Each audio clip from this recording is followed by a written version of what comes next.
Assalamu alaikum wa rahmatullahi wa barakatuh. The sister says, my husband told me before we got married that he prays every day and goes to the mosque frequently.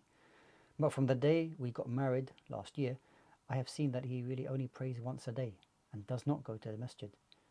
He is aware that he needs to change, but I have seen zero change in his behavior, despite talking to him multiple times. He is a good husband to me and perfect in every other way. I am worried that I am doing something haram by being married to someone who does not pray all their prayers. What can I do? So, alhamdulillah, it's important that, each and every single husband fulfills their rights towards their wives. And I ask Allah subhanahu wa ta'ala to allow him to continue doing that. But the most important relationship that every Muslim has is to Allah subhanahu wa ta'ala.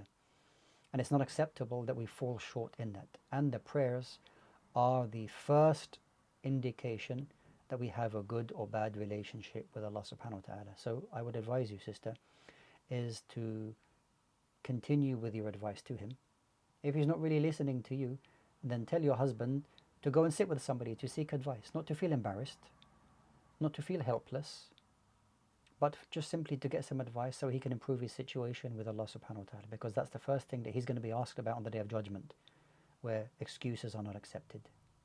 On the Day of Judgment, everything is finished. The pens are raised, the ink has dried, and the actions you did or you didn't do will all be laid out in front of you. So be patient in advising your husband, inshallah ta'ala. Maybe tell him to pray in front of him, to show him that he needs to be praying. It's not acceptable not praying. So, continue with your advice to him, inshallah ta'ala. If he doesn't listen, then, maybe more advice can be given to you to take it to the next level, and Allah subhanahu wa ta'ala knows best.